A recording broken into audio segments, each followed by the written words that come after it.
ദേശീയപാത നിർമ്മാണ കമ്പനിയുടെ അശാസ്ത്രീയമായ നിർമ്മാണത്തെ തുടർന്നുണ്ടായ അടിമാലി മണ്ണിടിച്ചിലിൽ വീടുകൾ നഷ്ടപ്പെട്ട കുടുംബങ്ങളുടെ രാപ്പകൽ സമരം 10ാം ദിവസം പിന്നിടുമ്പോൾ കണ്ണു തുറക്കാതെ അധികൃതർ. ഇന്നലെ പെയ്ത ശക്തമായ മഴയിലും സമരപ്പന്തലിലും സമീപത്തും മണ്ണിടിഞ്ഞു. സമരം അടിമാലി ഗ്രാമപഞ്ചായത്ത് പടിക്കലിലേക്ക് മാറ്റാനാണ് സമരക്കാരുടെ തീരുമാനം. അധികൃതർ നൽകിയ ഉറപ്പുകൾ പാലിച്ചാൽ മാത്രമേ സമരത്തിൽ നിന്ന് പിന്മാറൂ എന്നും സമരക്കാർ.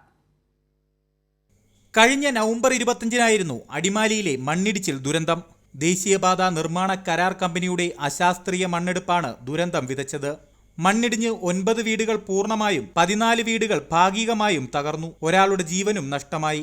അപകട മേഖലയായി ഇവിടം പ്രഖ്യാപിച്ചതോടെ 28 കുടുംബങ്ങളെ മാറ്റിപ്പാർപ്പിച്ചു.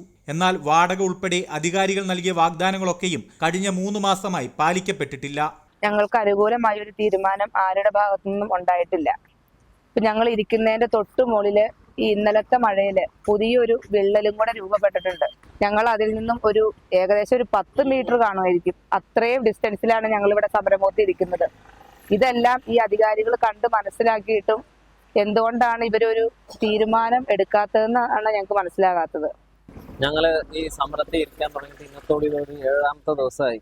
ഇതുവരെ ആരും ഒരു തീരുമാനത്തിലോട്ട് എത്തിയിട്ടുമില്ല. ഞങ്ങളെ എന്നും വന്ന് കാണും. ഓരോരോ ആൾക്കാർ വന്ന് ഈ സമരം ഒന്ന് പിരിച്ചുവിടാനുള്ള പരിപാടി മാത്രം നോക്കുന്നില്ല എന്നാണ്. ഞങ്ങൾക്ക് ഒരു തീരുമാനവും കൊടുത്തിട്ടില്ല.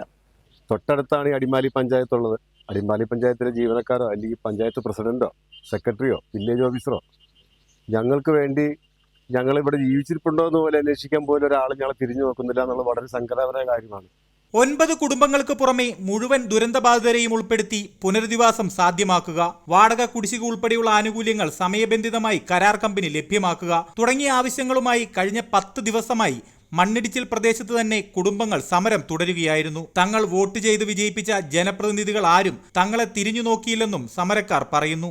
അതുകൊണ്ട് തന്നെ UDF നേതൃത്വം നൽകുന്ന അടിമാലി ഗ്രാമപഞ്ചായത്ത് ഓഫീസിന് മുന്നിലേക്ക് സമരം മാറ്റാനാണ് സമരക്കാരുടെ തീരുമാനം. 14 കുടുംബങ്ങൾക്കും 10 ലക്ഷം രൂപ വീതം നഷ്ടപരിഹാരം നൽകണമെന്ന് ജില്ലാ കളക്ടർ സർക്കാരിലേക്ക് ശുപാർശ നൽകിയതായി ദേവികുളം സബ് കളക്ടർ അറിയിച്ചു.